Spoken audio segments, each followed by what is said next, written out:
आज का एजेंडा हमारा है बेसिक्स ऑफ इकोनॉमिक्स। तो देखिए, इकोनॉमिक्स के बारे में हम समझना है, बेसिक्स क्या है इकोनॉमिक्स के, इसके बारे में हम लोग समझेंगे। लेकिन इन सबको समझने से पहले हमें ये समझना जरूरी है कि आखिर इकोनॉमिक्स होता क्या है और इकोनॉमी क्या होता है और दोनों में डिफरेंस क्या है। लेकिन इसका ब्रॉड डेफिनेशन और इसका मीनिंग हम धीरे धीरे विद कोर्स ऑफ टाइम हम समझ पाएंगे कि अगर इसका ब्रॉड डेफिनेशन क्या है इसको हम एब्जॉर्ब कर पाएंगे। लेकिन सबसे पहले हम समझते हैं कि इकोनॉमी और इकोनॉमिक्स होता क्या है। देखिए, इकोनॉमी क्या है ना, कि एक तरह का प्रैक्टिकल एप्लीकेशन है किसका, इकोनॉमिक्स का। और इकोनॉमिक्स क्या है, इकोनॉमी का जो हम स्टडी करते हैं या फिर जो थ्योरी है, इसको हम लोग कहते हैं इकोनॉमिक्स। जैसे अमूमन हम बोलचाल की भाषा में इकोनॉमी क्या कहते हैं, जैसे कि इंडियन इकोनॉमी,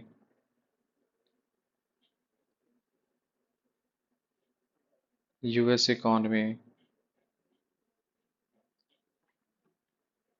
ठीक है। लेकिन ये सब तो चलिए बात ठीक है समझने के लिए, लेकिन इसका एक ब्रॉडर कॉन्सेप्ट को एब्जॉर्ब करने के लिए कि आखिर क्या है और ये चीजें काम कैसे करती है, इन सब को समझने से पहले हम ये समझेंगे कि आखिर हमारा रिसोर्सेस क्या होता है। रिसोर्सेस, देखिए, हमारे पास जो रिसोर्सेस होता है, रिसोर्सेस का काम क्या होता है। रिसोर्सेस बेसिकली हर वो चीज जिसको हम यूज करके एक आउटपुट में कुछ गुड्स या सर्विसेज बना सकें, उसको हम लोग कहते हैं रिसोर्सेस। यानी कि जैसे कि land, labour, capital and entrepreneur.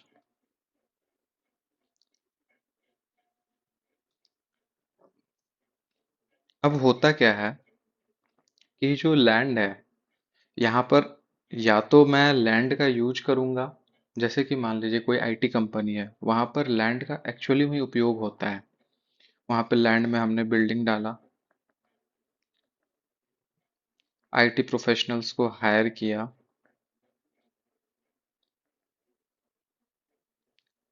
इसको ऑपरेशंस को रन करने के लिए हमारे पास सिस्टम चाहिए, और सिस्टम प्लस जो भी इंटरनेट, एसी वगैरह जो भी लगता है, इन सब के लिए मेरे पास कैपिटल चाहिए। ये कहाँ से आएगा, तो लोन, या फिर हो सकता है कि उस कंपनी के पास पहले से मनी हो, वहां से आता है। और इन सब चीजों को ऑर्गेनाइज जो करता है उसका नाम होता है एंटरप्रेन्योर।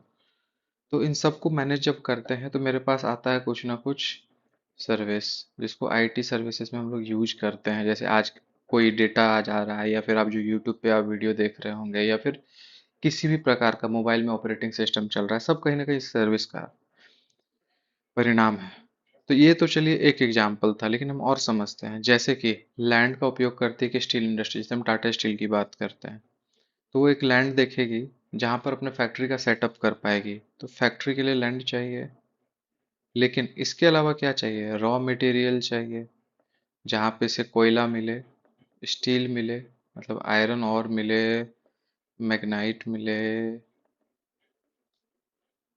इलेक्ट्रिसिटी मिले, और भी बहुत सारी फलाना ढिमकाना चीज़ें हैं। फिर इसे चाहिए लेबर्स, बेसिकली यहाँ पर मैकेनिकल इंजीनियर वगैरह चाहिए। फिर इसके पास चाहिए इसको कैपिटल, जो कि इसको लोन से मिलेगा।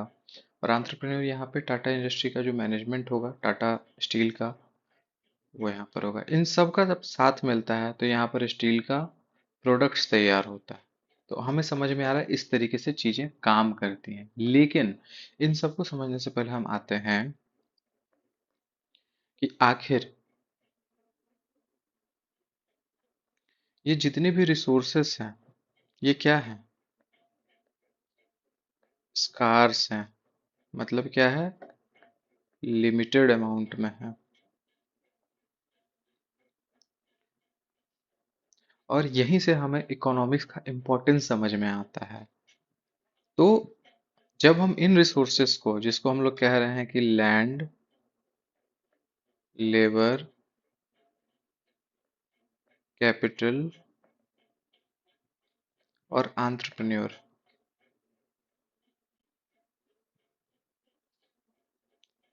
को अच्छे से इन स्कार्स रिसोर्सेस को अच्छे से हम मैनेज करते हैं तो हमें गुड्स एंड सर्विसेज मिलती है ना।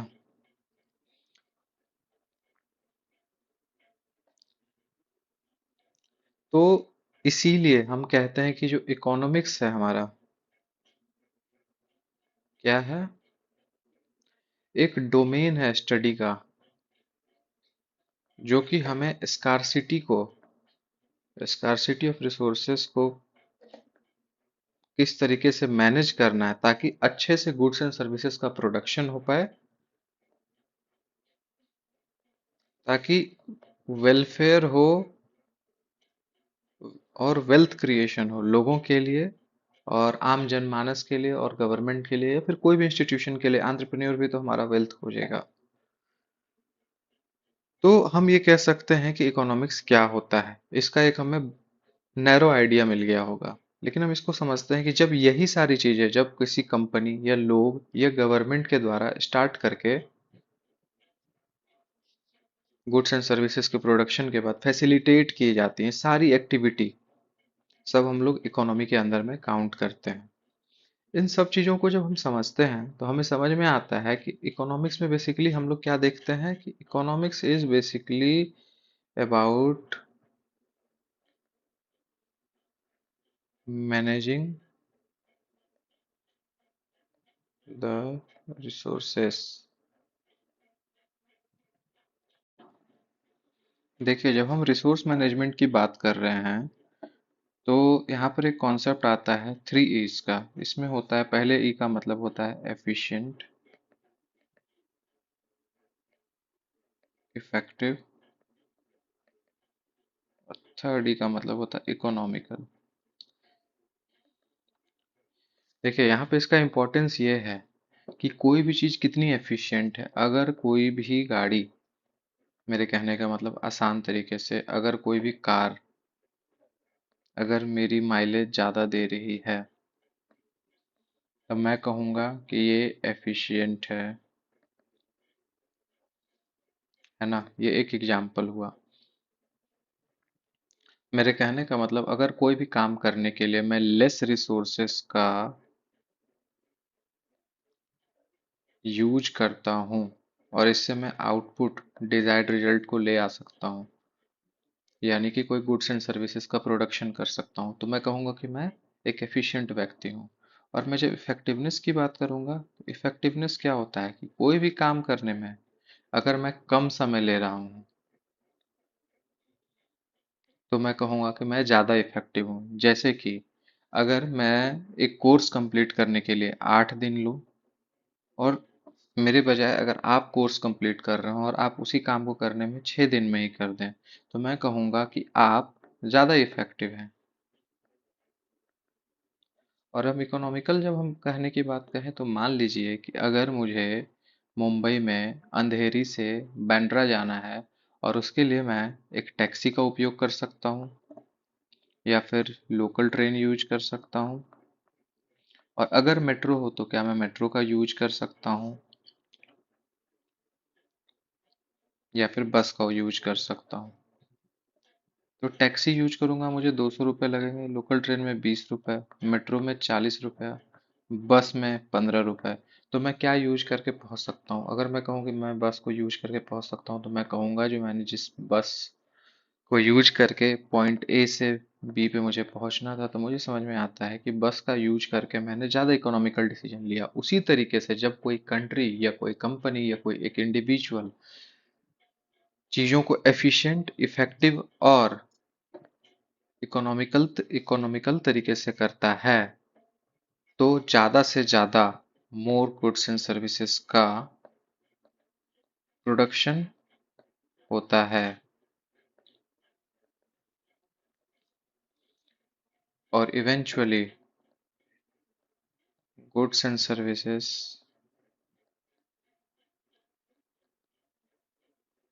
कंट्री में बढ़ती है। और इस चीज को हम देख भी सकते हैं, अगर हम देखना चाहें तो जैसे देखिए जो इंडिया है, इंडिया सेवेंथ लार्जेस्ट कंट्री है।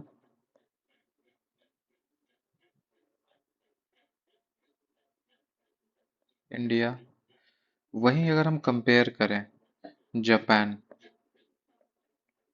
एक स्मॉल कंट्री है ना,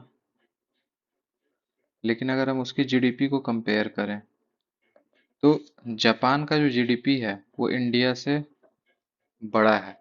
हम वही कंपेयर करें ऑस्ट्रेलिया, ऑस्ट्रेलिया इंडिया से भी बड़ा है, लेकिन ऑस्ट्रेलिया से बड़ा इकॉनमी इंडिया है।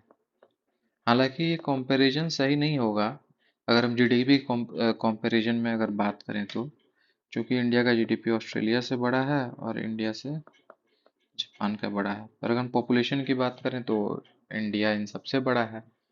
तो अगर हम ओवरऑल ओवरऑल एक बात करें तो हमें समझ में आता है कि इन सारे रिसोर्सेज का जब हम अच्छे से यूज करते हैं तो हमें बेहतर रिजल्ट मिलता है और ज़्यादा से ज़्यादा गुड्स एंड सर्विसेज का प्रोडक्शन हो पाता है। हम जैसे देख सकते हैं, एग्जाम्पल के लिए गूगल पे आते हैं एक बार और यहाँ पर आके देखते हैं, ये देखिए list of countries by GDP nominal. तो हमें समझ में आता है, ये रहा यहाँ पर आइए देखिए, जापान 4.2 ट्रिलियन के अबाउट जापान का इकोनॉमी है, इंडिया का है 3.7 ट्रिलियन।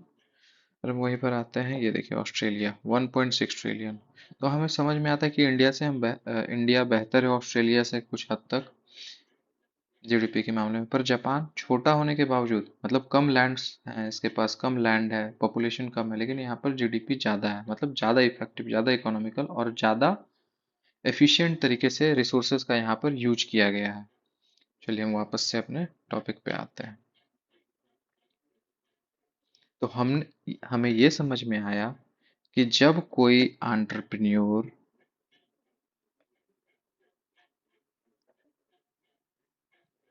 अपने कैपिटल का यूज करता है to hire labour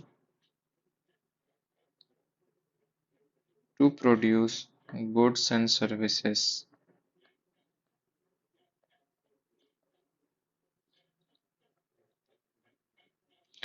in goods and services का उपयोग होने के बाद हमें समझ में आता है कि जब ये फाइनल कस्टमर तक पहुंचता है तो फिर इसका एक साइकिल इकोनॉमी में चलते रहता है। और ये गुड्स एंड सर्विसेज का उपयोग करके फिर नए एंटरप्रेन्योर हो जाते हैं, फिर उससे कुछ और सर्विस एडिशन होता है और इस तरह से एक वैल्यू एडिशन और ये साइकिल चेन चलते रहती है, जिसको हम फिर और आगे तरीके से पढ़ेंगे।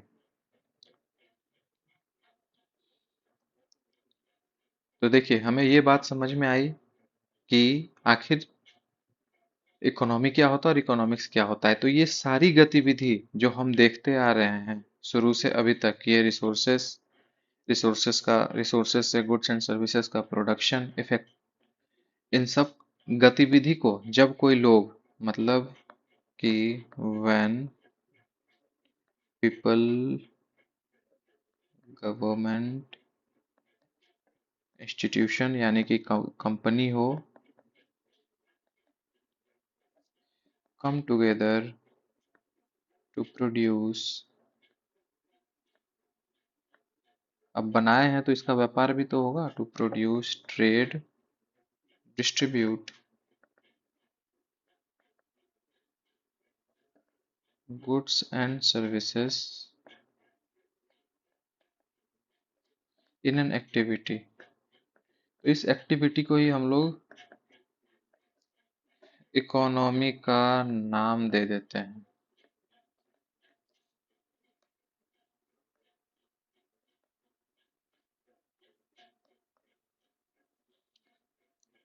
और जब हम इसी चीज के बारे में डिटेल में पढ़ते हैं तो हमें समझ में आता है हम इसको इकोनॉमिक्स कहते हैं। अब चलिए इकोनॉमिक्स को, अगर हमें कोई भी गुड एंड सर्विसेज का जो प्रोडक्शन हो रहा है उस चीज को अगर हमको फेज वाइज मैनर में समझना है तो हम इस तरीके से समझेंगे कि इकोनॉमिक्स में जब फेज वाइज मैनर में अगर हम समझें इस तरीके से गुड्स एंड सर्विसेज का प्रोडक्शन होता है, तो देखिए सबसे पहले डिमांड होती है। जैसे मेरे पास एसी का डिमांड है, गर्मी ज़्यादा पड़ रही है, लोगों को एसी चाहिए, तो इसका कंजम्पशन यानी डिमांड ऑफ प्रोडक्ट होना चाहिए। यहीं पर हम कहें तो इस इकोनॉमिक एक्टिविटी का ओरिजिन होता है, मतलब डिमांड शुरुआत होती है, ओरिजिन ऑफ इकोनॉमिक एक्टिविटी अगर हम कहें तो इसको। अगर किसी चीज का डिमांड ना हो तो कोई भी चीज, कोई एंटरप्रेन्योर उस डिमांड को, उस प्रॉब्लम को आइडेंटिफाई नहीं करेगा, और उस हिसाब से ना लैंड को लीज करेगा, ना लेबर को हायर करेगा, ना कैपिटल का यूज करके नया गुड्स एंड सर्विसेज प्रोड्यूस करेगा। आप समझ पा रहे होंगे मैं क्या कहना चाह रहा हूँ। तो फिर हम आ रहे हैं कंजम्पशन पे। कंजम्पशन में यहाँ पर क्या हो रहा है, कोई नीड आ रही है, डिमांड आ रही है। अब कंजम्पशन आया तो इसके लिए हमको प्रोडक्शन चाहिए। ये आया प्रोडक्शन। अब प्रोडक्शन के लिए क्या चाहिए, प्रोडक्शन में हमारे पास होता है रॉ मटेरियल, जिसको हम लोग कहते हैं यहाँ पे रॉ मटेरियल, जिसको हम एज एन इनपुट यूज करते हैं।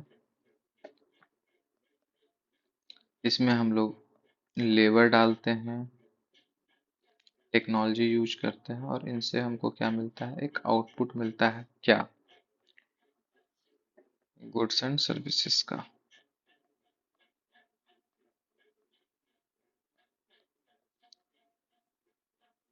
अब चलिए, प्रोडक्शन तो हो गया, मतलब फैक्ट्री में कोई चीज बन के तैयार है। अब उसका आगे क्या, आम जनता तक कैसे पहुंचेगा, तो अब इसका एक्सचेंज होता है। एक्सचेंज मतलब क्या, कहने का मतलब है यहाँ पे ट्रेड एंड कॉमर्स। इसका प्राइस डिसाइड होता है, ये गवर्नमेंट डिसाइड करती है, कंपनी डिसाइड करती है, सारा फैक्टर्स को डिसाइड करते हैं, हम आगे बढ़ते हैं। फिर इसका होगा डिस्ट्रीब्यूशन, मतलब अब ये बिक चुका है, अब इससे जो कैपिटल जनरेट हुआ वो किसको किसको मिलेगा, तो शेयर ऑफ वेल्थ।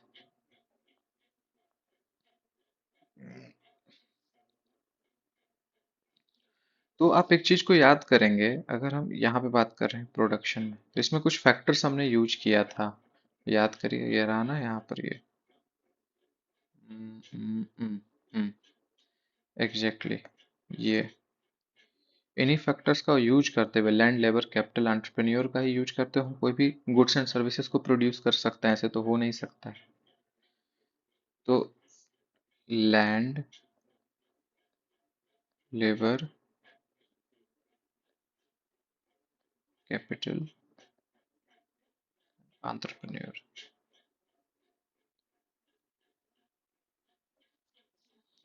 इनको हम लोग कहते हैं कलेक्टिवली फैक्टर्स ऑफ प्रोडक्शन। देख रहे हैं, प्रोडक्शन, प्रोडक्शन के कारक, यानी प्रोडक्शन को जो फैसिलिटेट करता है, यही चार लोग करते हैं, चार चीजें करते हैं, सॉरी, प्रोडक्शन। अब चूंकि फैक्टर्स ऑफ प्रोडक्शन है, इन्होंने ही तो गुड्स एंड सर्विसेज को बनाया है, तो अब इनका शेयर ऑफ वेल्थ भी तो कुछ होगा, जिसको हम कहते हैं रिवार्ड, कह सकते हैं एक तरह से। तो जो लैंड है, लैंड का रेंट होगा, जो यहाँ पर लेबर थे, इनको सैलरी या वेजेस मिलेंगी, और जो कैपिटल है, यानी बैंक से आया होगा। हो सकता है एंटरप्रेन्योर के पास खुद के पैसे नहीं हो, अमूमन लोग बैंक से ही लेते हैं लोन, तभी तो बिजनेस चलता है। तो उसको इंटरेस्ट चाहिए होगा, तो वो इंटरेस्ट जाएगा। और एंटरप्रेन्योर है तो इसको प्रॉफिट चाहिए, तो इस तरीके से शेयर ऑफ वेल्थ होता है। तो हमें फाइनली समझ में आ गया कि आखिर इकोनॉमी क्या होती है और इकोनॉमिक्स क्या होता है। तो इन सब को पढ़ने के बाद हमें समझ में जब ये सारी चीजें आ जाती हैं, तो एक ब्रॉड क्लासिफिकेशन है इकोनॉमिक्स का, जिसको हम लोग कहते हैं मैक्रो और माइक्रो इकोनॉमिक्स। इकोनॉमिक्स को हम लोग दो लेवल पे डिवाइड करते हैं, माइक्रो और मैक्रो। देखिए, माइक्रो इकोनॉमिक्स क्या होता है और मैक्रो इकोनॉमिक्स क्या होता है। जब हम इकोनॉमिक्स यानी सारी इकोनॉमिक गतिविधियों को किसी इंडिविजुअल लेवल पर समझते हैं या पढ़ते हैं, तो उसको हम माइक्रो इकोनॉमिक्स कहते हैं। और मैक्रो इकोनॉमिक्स किसको कहते हैं, जब हम इसको सोसाइटी के लेवल पर समझते हैं या पढ़ते हैं। मेरे कहने का मतलब, मान लीजिए मुझे आईफोन खरीदना है, और मेरा जो बजट है वो मात्र 20,000 रुपये है। मैं गया दुकान पे, शॉप में, शॉप वाला बोला नहीं मिलेगा। तो यहाँ पर मैं नहीं जा पा रहा हूँ, मैं नहीं खरीद पा रहा हूँ दुकान से आईफोन को। तो ये मेरा यहाँ पर डिसीजन है कि चलो यहाँ से फिर मैं जाता हूँ और कोई अमूमन नॉर्मल सा चाइनीज फोन खरीद लेता हूँ। तो ये मेरा एक इंडिविजुअल इकोनॉमिक डिसीजन है, जहाँ पर मुझे बाय करना है या नहीं करना है, वो मैं डिसाइड कर रहा हूँ। इससे सोसाइटी में किसी को कोई खास फर्क नहीं पड़ रहा है। तो ये माइक्रो लेवल ऑफ इकोनॉमिक्स है। पर हम मैक्रो लेवल पे जब हम बात करते हैं कि किसी का नेशनल इनकम क्या है, ये सोसाइटी का इनकम क्या है, इंफ्रास्ट्रक्चर का डेवलपमेंट क्या है, या फिर वाइड लेवल पे लोगों की इनकम क्या है, ये लोग किस तरह का मोबाइल को अफोर्डेबल रेंज में क्या मोबाइल यूज कर पा रहे हैं, तो ये सब मैक्रोस्कोपिक लेवल ऑफ डेवलपमेंट पे हम बात कर रहे हैं, यानी कि मैक्रो इकोनॉमिक्स की बात कर रहे हैं।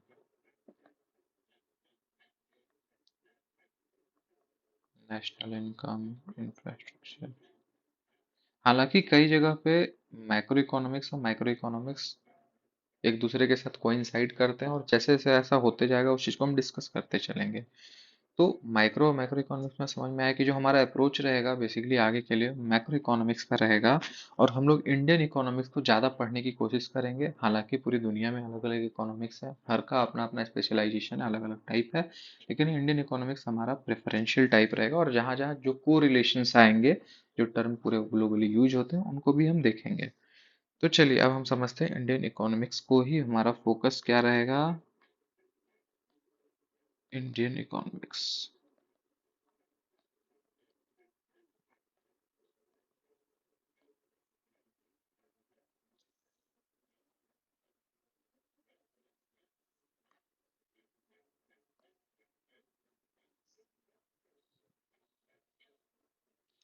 अब देखिए, जो बहुत जगह की गवर्नमेंट होती है ना, लोगों के मिजाज के हिसाब से किस तरह का हमारा सोसाइटी है, उस हिसाब से कि इकोनॉमी किस तरीके से चलनी चाहिए। मतलब ये जितनी इकोनॉमिक गतिविधि है, हमारा फैक्टर्स ऑफ प्रोडक्शन किसके कंट्रोल में रहेगा, कैसे काम करना है, किस तरह से मार्केट का इन्वॉल्वमेंट होना है, कितना बिजनेसमैन को फायदा होना है, ये वहाँ की सोसाइटी और पॉलिटिक्स डिसाइड करती है। उस हिसाब से अगर हम क्लासिफिकेशन को पढ़ें इकोनॉमिक्स का, तो हमारा आता है, अगर हम अप्रोच पढ़ें इंडियन इकोनॉमिक्स का, तो हमें समझ में आता है इकोनॉमिक्स क्लासिफिकेशन जो है उस आधार पे, मतलब अप्रोचेस के आधार पे वो कैसा है। वो है, एक तो है टाइप इसका सोशलिस्ट एंड कम्युनिस्ट इकोनॉमिक्स।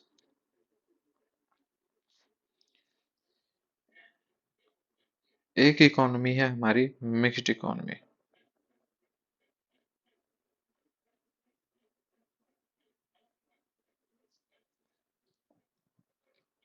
एक इकोनॉमी है कैपिटलिस्ट इकोनॉमी। और चूंकि इंडियन इकोनॉमी पे बहुत गहरी छाप गांधी जी की रही है, तो गांधीयन इकोनॉमिक्स को भी थोड़ा बहुत समझ लेंगे।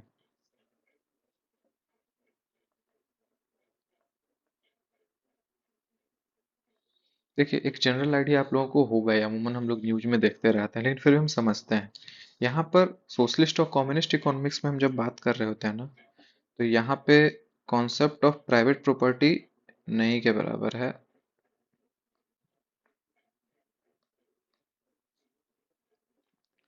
यहाँ प्राइवेट प्रॉपर्टी अलाउ नहीं है। जो भी है गवर्नमेंट की प्रॉपर्टी है, आप कोई प्रॉपर्टी को खरीद नहीं सकते। आप जब जब जॉब में हैं तब तक ही चलेगा, और जो गवर्नमेंट के हाथ में ही यहाँ पर इकोनॉमी होती है। तो मेजर पार्ट ऑफ इकोनॉमी जो है वो गवर्नमेंट के हाथ में होती है, और यहाँ मानते हैं जो भी प्रोडक्शन का फैक्टर है वो भी गवर्नमेंट के हाथ में ही चलेगा। एग्जाम्पल के लिए, जो हमारा 1991 से पहले जो इंडिया था, या आज की तारीख में जो नेपाल है, इसको हम इस तरीके से इसमें देख सकते हैं। अब इसमें क्या है कि लोगों का पॉलिटिकल आइडियोलॉजी बहुत सारा महत्वपूर्ण हो जाता है। लेकिन इसका कुछ ड्रॉबैक भी है। इसमें ड्रॉबैक ये है कि मान लीजिए कि जो गवर्नमेंट एजेंट है, गवर्नमेंट एजेंट कौन है? ब्यूरोक्रेट्स। जब सारा चीज गवर्नमेंट कंट्रोल करेगी तो गवर्नमेंट ऑब्वियसली चीजों को कंट्रोल हमेशा अपने एजेंट्स के थ्रू करती है, जो कि ब्यूरोक्रेट्स होते हैं। और जब ब्यूरोक्रेट्स जमीनी स्तर पे आते हैं ना, तो उनका वहां पे एक निजी हित जागृत हो जाता है, जिसकी वजह से करप्शन बहुत ज्यादा होता है।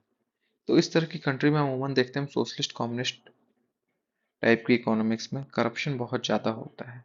अब हम आते हैं मिक्स्ड इकोनॉमी में। इंडिया का जो अप्रोच था 1991 के बाद, वो मिक्स्ड इकोनॉमी का था। यहाँ पे प्राइवेट प्लस पब्लिक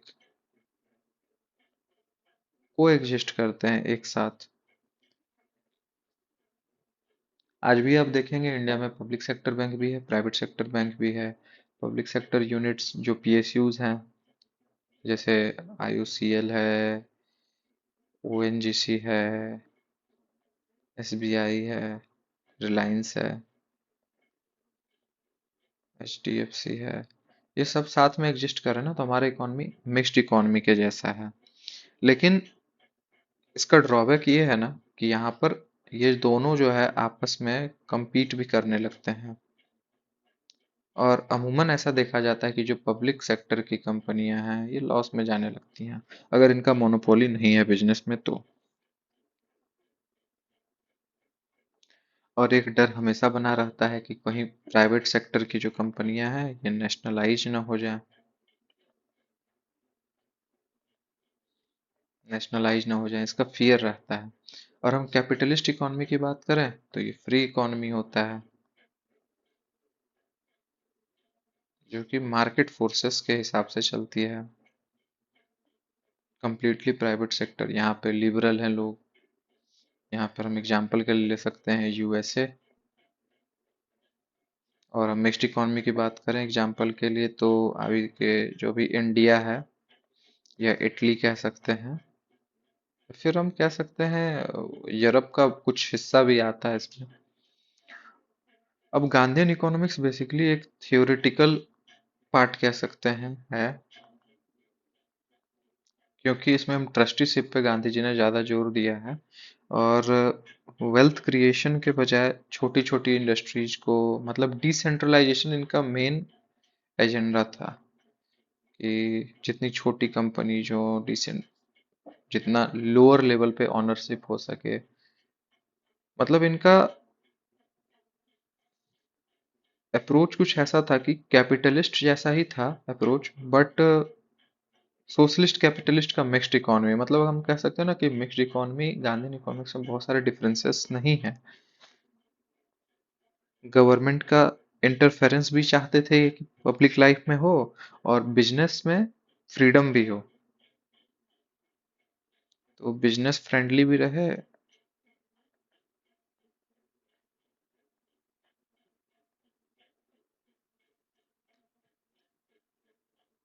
और पब्लिक लाइफ में गवर्नमेंट का इंटरफेरेंस भी हो। हालांकि देखिए, जब हम लोग वाइडली इन सब चीज़ों को पढ़ते हैं ना, तो हमें समझ में आता है कि ये सब चीज़ जानने के लिए तो ठीक है, लेकिन हम जैसे जैसे सिलेबस में आगे की तरफ बढ़ेंगे ना, तो हमें इसका बहुत ज़्यादा इंपॉर्टेंस समझ में नहीं आएगा। और हम वाइडली इकोनॉमिक्स में यूज होने वाली टर्म्स को ज़्यादा देखेंगे। तो चलिए अब हम आगे बढ़ते हैं अपने सिलेबस की ओर। तो देखिए, इकोनॉमिक्स का हम एक और क्लासिफिकेशन रखते हैं। एक मिनट।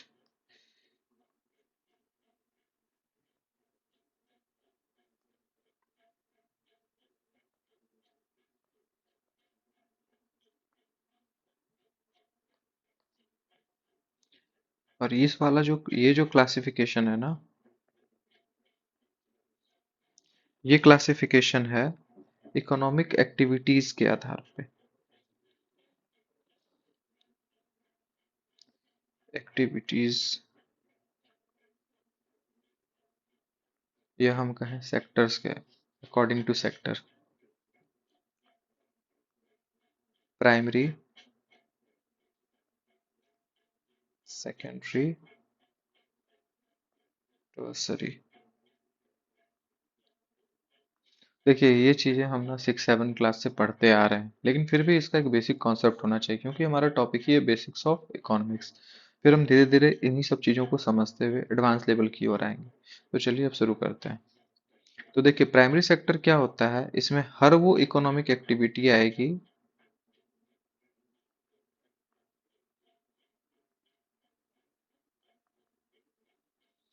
जिसमें हम लोग नेचुरल रिसोर्स एक्सप्लॉइट करके गुड्स एंड सर्विसेज का प्रोडक्शन कर सकते हैं। जैसे कि एग्रीकल्चर, माइनिंग, ऑयल ड्रिलिंग।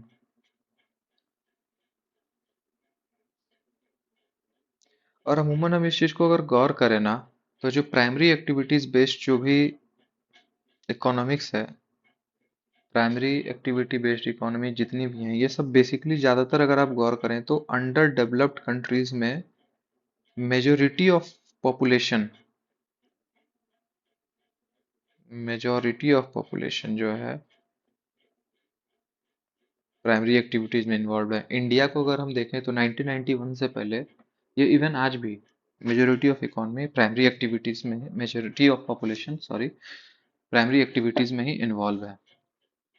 ये अफ्रीकन नेशंस की बात करें, और यहाँ पे लोगों अब इसके पीछे एक रीजन ये भी है ना कि यहाँ पे लोगों के पास जो है ना स्किल्स बहुत ही बेसिक चाहिए या नहीं के बराबर चाहिए।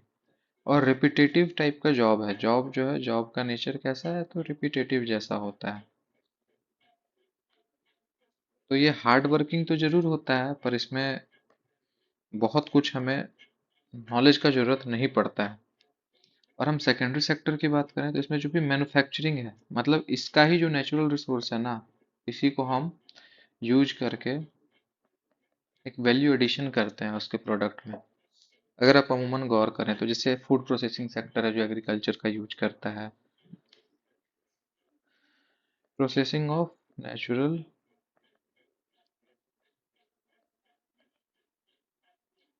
रिसोर्सेस, इसमें हमें थोड़ा बहुत ट्रेनिंग चाहिए होता है बेसिकली इस तरह की एक्टिविटीज करने के लिए। और ये डेवलपिंग नेशंस में ज़्यादा देखा जाता है।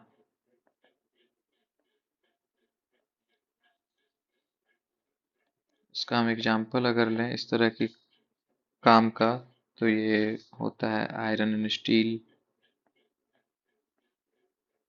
Petroleum, etcetera. और टर्शरी एक्टिविटीज़ की बात हम अगर करें,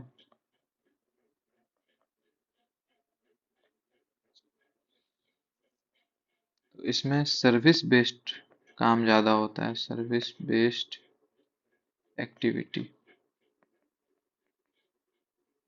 यहाँ पर एजुकेशन, बैंकिंग,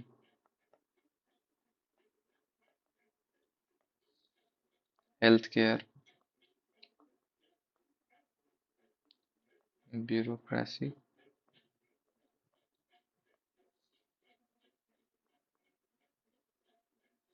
यही होगा। अब यहाँ पर क्या होता है कि ये आपको ज़्यादातर डेवलप्ड कंट्रीज में ज़्यादा देखेंगे। यहाँ पे लोगों की सैलरी कम होती है, यहाँ पे सैलरी ठीक ठाक होती है, यहाँ पे लोगों की सैलरी हाई होती है। अब देखिए इंडिया का जो सिचुएशन था, इंडिया 1991 से पहले प्राइमरी एक्टिविटी बेस्ड इकोनॉमी था पूरी तरह से।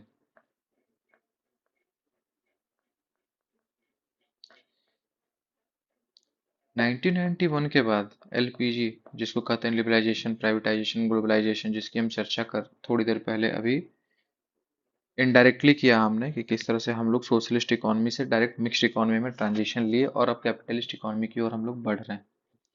इसके बाद इंडिया का इकोनॉमी ना प्राइमरी एक्टिविटी से डायरेक्ट टर्शरी बेस्ड इकोनॉमी हो गया। लोग आज भी एग्रीकल्चर में ज़्यादा इन्वॉल्व है इंडिया में, लेकिन जीडीपी कंट्रीब्यूशन जो है अगर हम कहें ना इकोनॉमी के ग्रोथ में, वेल्थ क्रिएशन में अगर कहें, तो टर्शरी एक्टिविटी का ज़्यादा क्रिएशन है। और जो इंडिया में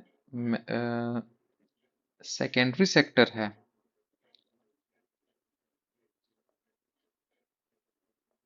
उसका ग्रोथ आज भी इंडिया में कम है। इसीलिए कहा जाता है कि इंडिया जो है ना,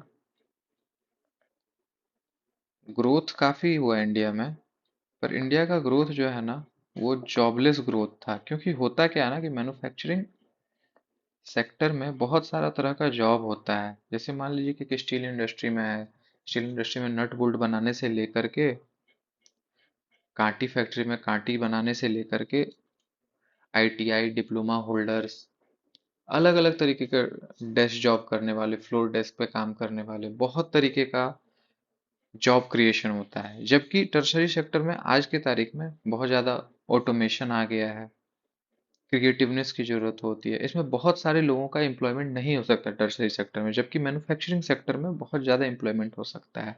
तो ये वाला जो सेक्टर है ना इंडिया का, टर्शरी सेक्टर, ये अभी भी अनटैप्ड है। इसीलिए हमारी जो न्यू न्यू गवर्नमेंट है ना, वो सेकेंडरी सेक्टर के पोटेंशियल को टैप करने में ज़्यादा बिलीव कर रही है, सेकेंडरी सेक्टर को बढ़ावा दे रही है, ताकि मैन्युफैक्चरिंग में आ जाए हम लोग। और जैसे अभी सेमीकंडक्टर बेस्ड इंडस्ट्री वगैरह है। चलिए, एक और ब्रोडर क्लासिफिकेशन है हमारे पास, इसमें हम लोग पढ़ेंगे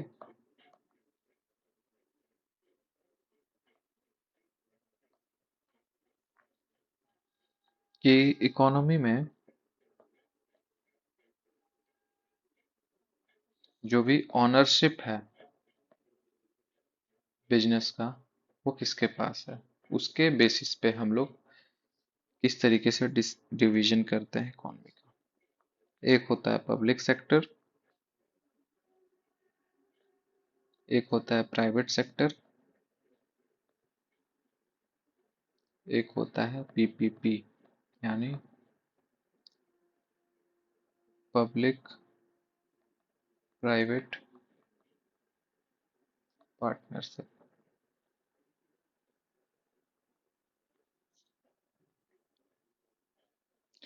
देखिए, पब्लिक सेक्टर में क्या होता है ना कि गवर्नमेंट का पूरा कंट्रोल होगा।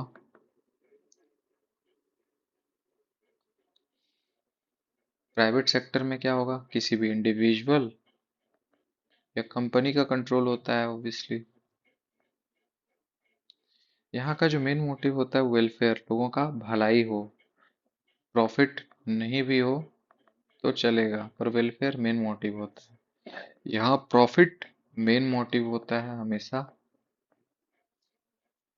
और हम पीपीपी जिसकी बात कर रहे हैं, यहाँ पर दोनों के पार्टनरशिप को हम लोग ख्याल रखते हैं।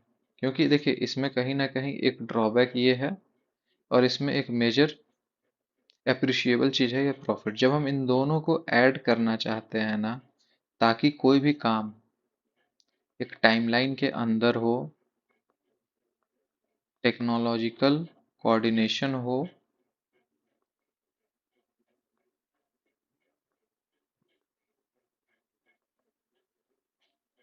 इनोवेशन हो, वहीं पर पीपीपी का यानी पब्लिक प्राइवेट पार्टनरशिप का कॉन्सेप्ट इवॉल्व होता है। और आज के टाइम में जितना भी कंस्ट्रक्शन हो रहा है रोड, चाहे एनएचएआई का हो या रेलवे में जो भी थर्ड पार्टी वेंडर के थ्रू आईआरसीटीसी से हम लोग को फूड सर्विसेज मिल रही हैं, सब पब्लिक प्राइवेट पार्टनरशिप के अंदर में आ रहा है। इससे क्या हो रहा है कि नया टेक्नोलॉजिकल इनोवेशन हमें मिल रहा है, जो ग्लोबल स्टैंडर्ड पे पूरी दुनिया में कहीं ना कहीं यूज हो रहा है।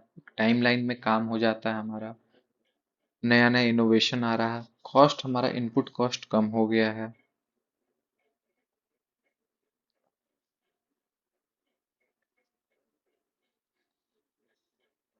और बेसिकली ये आपको हर जगह दिखेगा इस तरह का काम, जैसे कि मैंने अभी आपको बताया कि रेलवे में है, टेलीकॉम में भी ये चीज़ें अब दिखने लगी हैं, इंफ्रा में जैसे एनएचएआई का एग्जांपल दिए, मेट्रो में जापान की एक कंपनी का बहुत बड़ा लोन है। इंडिया में अलग अलग स्टेट गवर्नमेंट्स का स्टेक है, फिर स्टेट गवर्नमेंट्स का स्टेक है। इस तरह से हम लोग देख रहे हैं। फिर एक और मेजर क्लासिफिकेशन इकोनॉमी का है, वो है हमारा वर्किंग कंडीशन के बेस पे। इकोनॉमी हम लोग एक मेजर क्लासिफिकेशन है ऑन वर्किंग कंडीशन।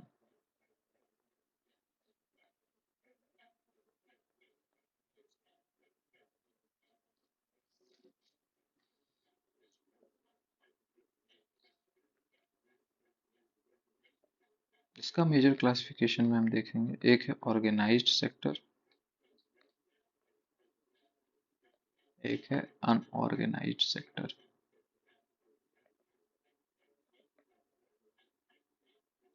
देखिए, और ऑर्गेनाइज्ड और अनऑर्गेनाइज्ड सेक्टर नाम से ही समझ में आ रहा है कि ऑर्गेनाइज्ड का मतलब सब कुछ यहाँ पे व्यवस्थित रूप से है, और अनऑर्गेनाइज्ड मतलब यहाँ पे चीजें थोड़ी इरेगुलर हैं। जब हम ऑर्गेनाइज सेक्टर की बात कर रहे होते हैं ना, तो यहाँ पर जो एम्प्लॉयज होते हैं, हम जब ऑर्गेनाइज सेक्टर की बात करें, जो एम्प्लॉयज होंगे, इनका वर्किंग कंडीशन जो होता है वो काफी अच्छा होगा। Working condition good. यहाँ पे एम्प्लॉयज के लिए आपको मिलेगा कि इनको पीएफ मिल रहा है, पेंशन की व्यवस्था होगी, इंश्योरेंस मिलेगा, एक जॉब सिक्योरिटी मिलेगी, मतलब एक नोटिस पीरियड सर्व कराना होता है कंपनी को इनको निकालने से पहले भी। और वहीं पर जब हम बात करें अनऑर्गेनाइज सेक्टर में, लोग अक्सर या तो सेल्फ एम्प्लॉयड होते हैं या फिर डेली वेजेस पे होते हैं या गिग वर्कर्स होते हैं। गिग वर्कर्स उनको कहते हैं, एक नया टर्म है, जो कि सीजनल इनको जॉब मिलता है। जैसे कि एग्जांपल के लिए जोमेटो डिलीवरी बॉय वाले, डिलीवरी बॉय ये कुरियर बॉय काम कर रहे हैं, इनको पर ऑर्डर कमीशन मिलता है। और जिनके मान लीजिए कि अगर इनका ऑर्डर उस दिन नहीं डिलीवर हुआ या इनकी तबीयत खराब हो गई, तो इस दिन इनको एक भी रुपया नहीं मिलेगा। इस तरीके का यहाँ पे काम होता है इनको लीगल। और अनऑर्गेनाइज सेक्टर में क्या होती है कि ये सारा चीज, ये जिसकी हम बात कर रहे हैं, पीएफ, पेंशन, इंश्योरेंस, ये इनको यहाँ पर नहीं मिलता है। जॉब सिक्योरिटी नहीं है, लीगल प्रोटेक्शन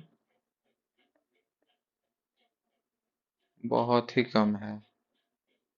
और सबसे बड़ी चिंता की बात यह है कि मैक्सिमम एम्प्लॉय जो हमारे इंडिया में, चाहे वो एग्रीकल्चरल सेक्टर में काम कर रहे हो, या फिर इस तरह के डिलीवरी बॉय, या फिर कुरियर सर्विसेज में, या फिर सेल्फ एम्प्लॉयड हो, या डेली वेज पर काम कर रहे हो किसी कंपनी के अंदर ही, इस तरह में 60%, एक मिनट, हाँ, 60% ऑफ टोटल वर्कर्स हमारा इसी कैटेगरी में है। हालांकि बहुत सारे डेवलप्ड नेशन जैसे कि यूएसए है, वहां पर भी इस तरह से गिग वर्कर्स वगैरह की संख्या काफी ज्यादा है। तो चलिए, आज हम जो यहाँ है ना, बेसिक्स ऑफ इकोनॉमिक्स को समझ लिए हैं कि टोटल क्या है। तो देखिए, एक बात समझे हम लोग यहाँ पर, बेसिक्स ऑफ इकोनॉमिक्स तो चलिए ठीक है, लेकिन एक बात बताइए कि ये जितनी भी टर्म्स थी यहाँ पर, अमूमन ये टर्म्स से हम लोग फेमिलियर थे। इसका एक तरह से रिकैपिचुलेशन हुआ है और हम लोगों ने समझा है कि ये सब बेसिकली हम लोगों ने 6 से 10th क्लास तक में पढ़ा हुआ है। लेकिन चलिए, फिर भी एक जनरल आइडिया हो गया, एक बेस बन गया, ताकि हम आगे इस चीज़ों को पढ़ सकें। लेकिन अब जब हम समझ गए कि इकोनॉमी क्या होता है, किस तरीके से हम लोग जितना भी प्रोडक्शन, फैसिलिटेशन या distribution of goods and services होती हैं, या जितनी भी गतिविधियां हैं, इन सबको अगर हम इन टोटल कहें तो वो इकोनॉमी होता है। और इकोनॉमिक्स, इन्हीं चीज़ों को जब हम पढ़ते हैं अलग अलग डोमेन में, किस तरीके से कम तरीके से एफिशिएंट, इफेक्टिव और इकोनॉमिकल वे में, ताकि हम रिसोर्सेज को अच्छे से मैनेज कर सकें, तो हम उसको इकोनॉमिक्स का नाम देते हैं। थ्योरेटिकल पार्ट जिसको स्टडी करता है जो इकोनॉमी को। लेकिन इन सब के बावजूद घटक, यानी कि बहुत सारे कंपोनेंट हैं इकोनॉमी के, जो चीज़ों को अच्छे से मैनेज होना, बिजनेस को रन कराना, production of goods and services को फैसिलिटेट कराने के लिए ज़रूरी हैं। अलग अलग सिस्टम है, गवर्नमेंट है, बजटिंग है, बैंकिंग सिस्टम है, अलग अलग टर्म्स आएंगे, उन चीज़ों को हम समझेंगे। और इस तरीके से इकोनॉमिक्स आगे बढ़ता चलेगा। और यकीन मानिए, काफ़ी आसान तरीके से आपको इकोनॉमिक्स में बताऊंगा और चीज़ें बहुत ही आसान हो जाएंगी। It will be like a cake walk for you. चलिए, थैंक यू। आज का क्लास